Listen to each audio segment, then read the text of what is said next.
Tunaenda kujifunza siku ya leo. Nataka tuombe kabla tujasoma. Baba, katika jina lako Yesu tunakushukuru. Tunasema ni asante kwa neno lako ambalo liko mbele yetu. Tunapoenda kulisoma Bwana, tunaomba ukatusaidie tukaweza kulielewa na kuwa watendaji kwa utukufu wa jina yako. Bariki kila mmoja atakayelisikia na sifa na utukufu zikurudie. Ni katika jina la Yesu tunaomba na kuamini. Nataka tuweze kujifunza, tujue kile Yesu anaweza kutenda katika maisha yetu. Sisi kama Wakristo, Bwana asifiwe. Kama Mkristo lazima tuelewe yaliyo mapenzi ya Mungu katika maisha yetu. Tunapojifunza neno la Mungu, tunapojifunza linatusaidia. Wakafika Yeriko. Hata walipokuwa wakishika njia kutoka Yeriko, pamoja na wanafunzi wake na makutano mkubwa, mwana wa Timayo, Batimayo, yule muombaji kipofu. Sikia, huyu mtu alikuwa amepewa sifa zake. Alikuwa nini? Muombaji. Tena alikuwa kipofu. Alikuwa ameketi kando ya njia. Alikuwa ameketi kando ya njia. Sikia, hakuwa kwa nyumba ya ghorofa, ama hakuwa kwa gari, ama hakuwa mahali ambapo panaheshimika. Alikuwa amekaa kando ya njia. Naye aliposikia ni Yesu Mnazareti, ya kwamba kuna Yesu Mnazareti, alianza kupaza sauti yake na kusema, Mwana wa Daudi, Yesu unirehemu. Na wengi wakamkemea. Sikia sasa, wengi walifanya nini? Walimkemea. Wachia hapo, tutaendelea baadaye. Bwana asifiwe. Tumeona huyu Batimayo, Batimayo kipofu. Bwana asifiwe. Mwana wa Timayo alikuwa na shida zake, alikuwa hawezi kuona. Lakini akiwa ameketi kando ya njia, ile walikuwa wanamnyamazisha. Soma haraka. Lakini alizidi kusema. Lakini hakufa moyo. Sikia, kinachokipendeza hapo ni kwamba alizidi. Ambia mwenzako alizidi. Kupaza sauti. Alizidi kupaza sauti akisema, Mwana wa Daudi, unirehemu. Yesu akamwamuru. Yesu akasimama akasema, mwiteni. Basi wachia hapo. Alipokuwa anapaza sauti, Yesu alisimama. Sauti yake ilisababisha Yesu asimame. Amen. Sauti ya Batimayo alipopaza sauti ilimlazimu Yesu asimame. Akaamuru. Sasa aliamuru wale wenye kumfanya nini? Kumnyamazisha. Amen. Maana Yesu alimjali sana Batimayo, na wale watu kwa sababu hawa hawakumjali Batimayo, Yesu yeye akaamuru, akasimama, akasema, mwite. Bwana asifiwe. Yesu aliamuru akasema, sasa yule ambaye mnamkataza, mnamwambia nyamaze, mulete hapa. Haleluya. Sikia, nini kilifanya? Kupaza sauti. Alizidi kupaza sauti akisema, na lazima sauti yake ilikuwa ya bure, ilikuwa na sababu na kusudi. Alikuwa anasema, Yesu Mwana wa Daudi, unirehemu. Haleluya.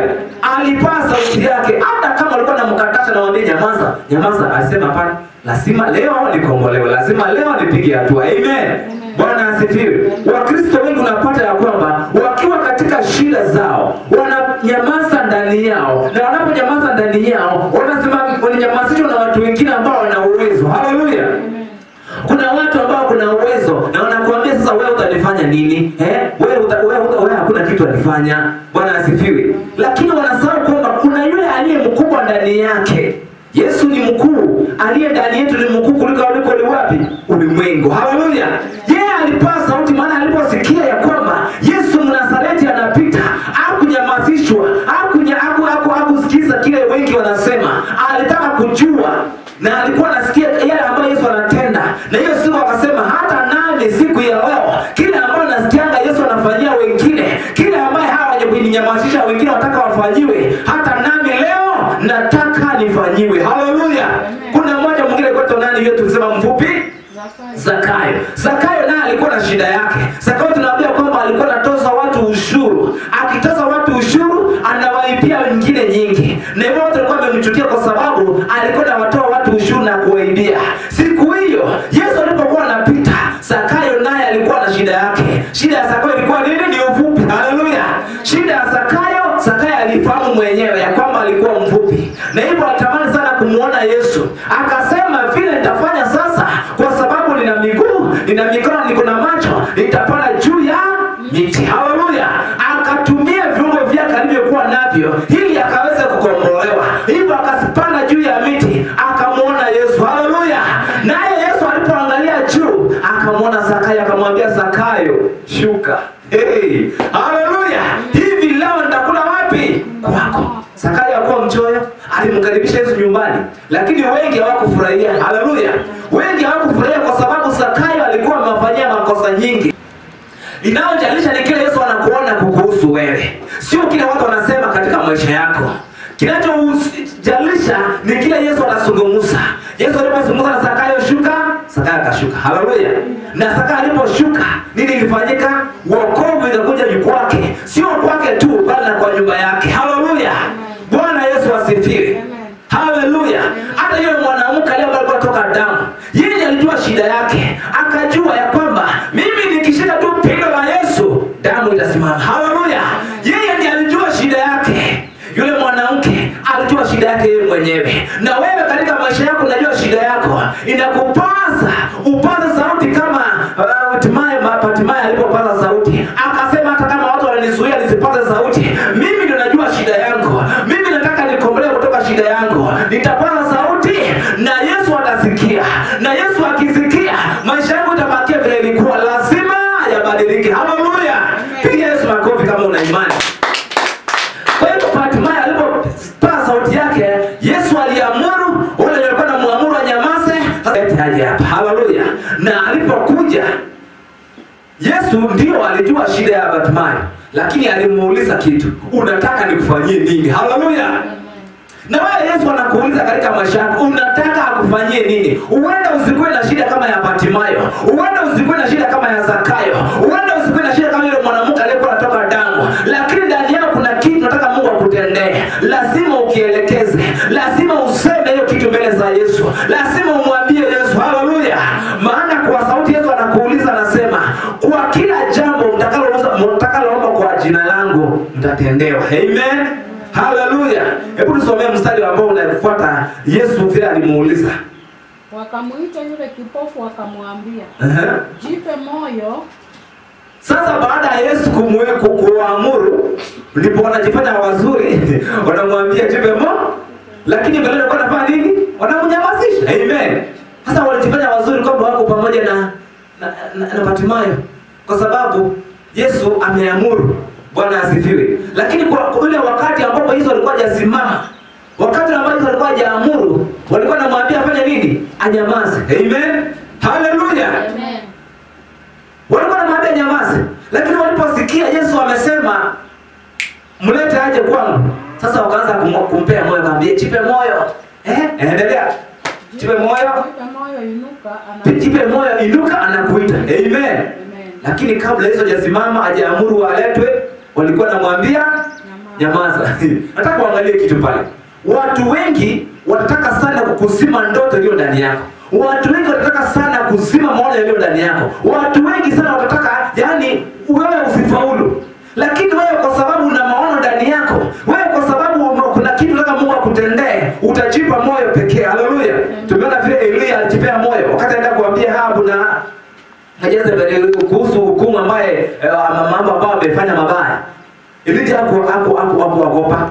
Alienda akamwambia, na baada ya kumwambia akajiona ako upweke, akajiona ako peke yake. Alipoenda kujificha kwenye ile pango, Mungu alimtembelea pale. Haleluya. Mungu alimtembelea pale. Na wewe Mungu atakutembelea hata ingawa uko peke yako. Hata kama unajiona kwamba shida hiyo ni wewe uko nayo, Mungu atakutembelea. Mungu atakuonekania na ataamuru wale ambao wanakunyamazisha, atawaambia mlete hapa. Haleluya. Lakini Yesu anakuuliza baada hao sasa sikia, akachukua hatua ya imani, akatupa vazi lake. Akamwendea Yesu. Yesu akamjibu. Akamwambia, wataka nikufanyie nini? Yule Bartimayo kipofu akamwambia, mwalimu wangu, nataka nipate kuona. Yesu akamwambiaje? Yesu akamwambia, enenda zako, imani yako imekuponya. Haleluya. Sasa imani yako itafanya Mungu akutendee jambo. Hata ingawa watu watakunyamazisha, hata kama unapitia shida nyingi, ukiwa na imani kama chembe ndogo ya radari, utaambia mlima wako ujitupe wapi? Bahari, naye itakutii. Bwana asifiwe. Haleluya. Kuna uwezekano usikuwe na shida kama ya Bartimayo. Kuna uwezekano usikuwe na shida kama ya yule Zakayo. Kuna uwezekano usikuwe na shida kama yule mwanamke alikuwa anatoka damu. Lakini shida yako ulio nayo labda ni kutokuamini. Amen. Sasa tupa vazi lako, inuka muone Yesu. Yesu anasema imani yako imekuponya. Bwana Yesu asifiwe. Ndiye na kubatizwa ataokoka, asiamini amekwisha kupotea. Bwana asifiwe. Sasa watu wamedunisha ile mwito, wamedumisha the great commission ambayo walipea mitume. Ile tubiri kutoka kusema neno la Mungu, anasema hawa wachungaji hawa wanajifanya, naona? Kwa sababu hata wachungaji ndio wamekuja wako fake, wanatumia miujiza ya fake miracles. Bwana asifiwe. Sasa watu wamekosa imani, hawaamini, hawajui husu. Napenda kuna dada mmoja anaitwa Mary Atiro. Yeye sio kwamba ana imani, hakuna imani, lakini anazidi kumwimbia Mungu, anazidi kuhubiri Injili. Haleluya. Bwana asifiwe. Lakini ndani yake anaona matendo makuu ya Mungu na amebariki wengi, amehubiria wengi na wengi wanaendelea kuokoka. Tena nyimbo zake haziishi fashion. Haleluya. Praise God. Dada amejaa imani. Sio kwamba hawezi ona, anaweza ona, lakini yeye alisema hakuna haja nione kwa sababu nikiona maovu mengi yanayotendeka hata inadumisha imani yangu. Praise God. Haleluya. Inawezekana usiwe na macho ya kimwili, physical eyes, lakini uwe na macho ya kiroho kama huyo dada. Amen. Macho ya kiroho ndio kitu muhimu. Nakumbuka Yesu mwenyewe alimwambia kwamba afadhali ukate mkono wako uingie mbinguni ukiwa na mkono mmoja kuliko ukose kuingia mbinguni ukiwa na mikono ngapi? Bwana asifiwe. Kwa hivyo, yani kuwa na macho isikufanye uone kwamba wewe ni bora sana kuliko yule asiye na macho. Haleluya. Unaweza kuwa na viungo vyote na uingie jana, lakini unaweza kosa hizo viungo vyote lakini unaingia wapi? Mbinguni. Kuna mhubiri mwingine anaonanga mzungu, ananga mikono, ana miguu, lakini vile anahubiri Injili mpaka watu wanaokoka. Sasa ukuwa tu na viungo wala kuwa na viungo haiwezi kuzuia kutokuhubiri Injili. Bwana asifiwe. Na pia inaweza kuwa wewe mwenyewe umetaka ikuwe hivyo kusudi utukufu wa Mungu uonekane. Ni ujue ikiwa Mungu anaweza kutumia chombo kidhaifu, je, na wale ambao kuna viungo vyote, kuna wazima na wamtumikii Mungu. Haleluya. Mtu labda akona miguu na mikono lakini anacheza disco, anachezea ndombo, anachezea shetani kule kwa bar. Si mwisho wa jana. Haleluya. Bwana asifiwe. Sasa unaweza kuwa na viungo vyote na ukosa kuvitumia vizuri. Sasa wewe ukiwa na viungo vyote vizuri, vitumie vizuri kumtumikia Mungu. Amen. Na kama yule ambaye hana, bado anamtumikia Mungu, anaweza fanya kazi kubwa sana kuliko hata yule mwenye ako naye. Haleluya. Kwa hivyo jipe moyo. Usijiangalie hali uliko nayo, alafu useme sasa mimi ni bure, mimi siwezi kwa sababu 1 2 3. Hapana. God can do great things. Kama Mungu alimletea Elisha mkate, moto na nyama kwenye ile shimo. Haleluya. Nini hawezi kufanya? Anaweza mambo yote. Amen. He can do all things. Na wewe useme hivi, I can do all things through Christ who strengthens me. Naweza kuyatenda mambo yote katika Kristo anitia nini? Nguvu. Haleluya. Bwana Yesu asifiwe. Kwa hivyo hali ambayo uko nayo isikufanye ukose kumtumikia Mungu kwa sababu watu wanasema. Watu walisema wakimwambia Bartimayo nyamaza, lakini alipaza sauti akasema, Yesu mwana wa Daudi nirehemu. Kwa hivyo sauti za watu usikunyamazishe. Wanadamu wanasemanga hii msemo ya dunia kwamba kelele za chura asubuhi ng'ombe kunywa maji. Ng'ombe iko na kiu, alafu kelele isikie kelele hakuna maji itakunywa. Haleluya. Hata haishughuliki watu kuna chura. Hata hiyo makelele nasikia tu kama wimbo. Unajua ng'ombe. Sasa hiyo unakamua ng'ombe ukiweka muziki hapo unakamua maziwa mingi. Wataalamu wanasema hivyo. Bwana asifiwe. Kwa hivyo hiyo kelele ya chura inapata ng'ombe kunywa maji mingi toe maziwa mingi. Haleluya. Haijui muziki. Kwa hivyo na wewe mtu alikuja kuzuia maono yako. Mtu anakuja kuzuia kwambie sasa wewe uko hivi. Wewe waambie wewe Isaia 31 ya kwamba Mungu atakujali. God will protect you. Isaia 31 inasema those who go to Egypt for help are doomed. They are relying on Egypt's fast military strength, horses, chariots, and soldiers, but they do not rely on the Lord, the Holy One, the Holy God of Israel, or ask Him for help. Ole kwa wale ambao wanatumainia Misri. Hebu tusome, umefika pale? Verse 1. Wale wao wateremkao kwenda Misri wapate msaada wa kumtegemea farasi wamtumainio magari kwa kuwa ni mengi na kupanda farasi kwa kuwa ni hodari sana lakini hawamwangalii mtakatifu wa Israeli. Ole kwa wale wanateremka Misri.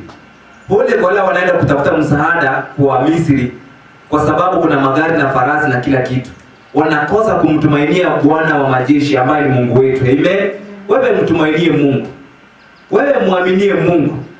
Hata Zakayo alipokuwa ameibia watu pesa mingi, alipokutana na Yesu, haleluya, akasema wale ambao nilinyang'anya nitawarudishia mara 4. Maana alipata msaada akamtumainia Yesu, Bwana wa majeshi. Haleluya. Haleluya. Usitumainie vitu vya ulimwengu huu. Usitumainie wanadamu wanasema nini, mambo ya yale ambao na jinsi wamefaulu. Hapana, wewe angalia Mungu anasema nini katika maisha yako. Ikiwa Mungu amekuokoa, ikiwa Yesu amekuokoa, shikilia wokovu ulio na usifunjike moyo. Usiseme kwamba kwa sababu tuko wachache sasa, nitaenda kuabudu mahali kwa wengi. Hapana. Wewe mtumikie tu Mungu. Usitumainie wingi wa watu.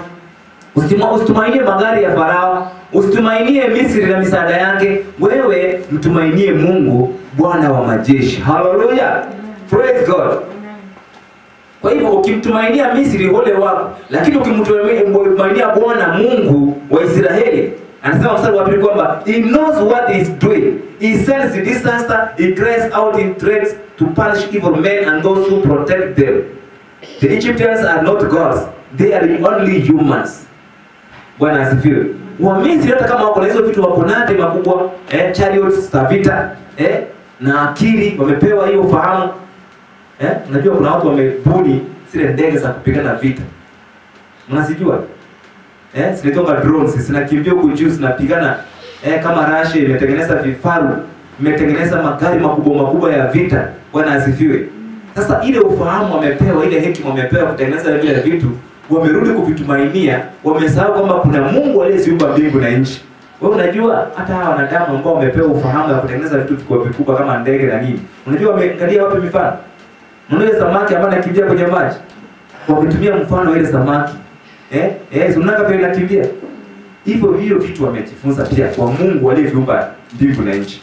Sasa wanadamu wanafika mahali wanamsahau Mungu, wanavitumainia vile vitu ambavyo wamepewa ufahamu kuvitengeneza. Haleluya. Tumtumainie Bwana wa majeshi, Mungu aliyeumba mbingu na nchi. Tusitumainie vile vitu ambavyo tumebarikiwa navyo. Tusitumainie vile vitu ambavyo tuko navyo, ukubwa wa vitu tuko navyo. Hapana. Tuweke imani yetu kwa Mungu wetu aliyeumba mbingu na nchi, aliyetupa kwa mfano wake. Haleluya. Bwana asifiwe. Na hata Waisraeli waliambiwa kwamba utakapofanikiwa, utakapokuwa Mungu atakapokuinua akubariki na vitu mingi, usimsahau Mungu. Amen. Usivitumainie vitu vya ulimwengu huu, bali does not give up the habit of meeting together as some are doing. Instead, let us encourage one another all the more since you see that the day of the Lord is coming. Tuendelee kutiana moyo kama vile unaona kwamba kuna wale walikuwa pale wakaambia Bartimayo kwamba jipe moyo, inuka, Yesu anakuita. Amen. Na sisi tuendelee kutiana moyo hivyo ya kwamba ukiona mwenzako mtie moyo, mwambie safari bado tuchikaze, Yesu yuaja. Amen. Akija kupata huko tayari. Nakumbuka wale wanamwali 10 wengine. Kwa jingine lazima tutiane moyo, simama katika imani. Simama kama vile hao wapendwa ambao tumejifunza waliweza kujitia moyo. Yule mama aliweza kusema kwamba nitashika tu vazi lake na mimi nitapona. Fatima akasema nitapanda juu ya miti nimuone Yesu, na akamuona. Haleluya. Na yule mwingine akasema nitapaza sauti yangu hata kama sioni, nitapaza sauti yangu. Maana masikio yangu yamesikia kwamba Yesu anapita, basi mdomo yangu itashout, Yesu! Mwana wa Daudi! Nirehemu! Nirehemiwa. Hasiri yako iliokolewa. Na wewe sasa vile vile shida unayoipitia labda ni ya kuvunjika moyo. Nyakati kama hizi za mwisho ambayo imani ya wengi imekuwa baridi, wewe usikubali yako iwe baridi. Jitie moyo ndani yako, endelea kuchochea kitu ndani yako, kifanye kazi. Haleluya. Na Mungu wa Israeli atakuona. Bora usiende Misri kutafuta msaada, usiende kwa watu wa dunia kutafuta msaada. Hapana, wewe weka imani yako kwa nani? Kwa Yesu. Haleluya. Natumai tumejifunza mambo mawili matatu pale, na wewe ukitatilia muhimu, Mungu atakusaidia. Alafu mstari wa 52 ile Luka tulisoma ndio tayamalizia. Luka 10 Marko 10:52. Mungu kama wewe hakuna. Mungu kama ndio mkono wako tunataka niombe na wewe.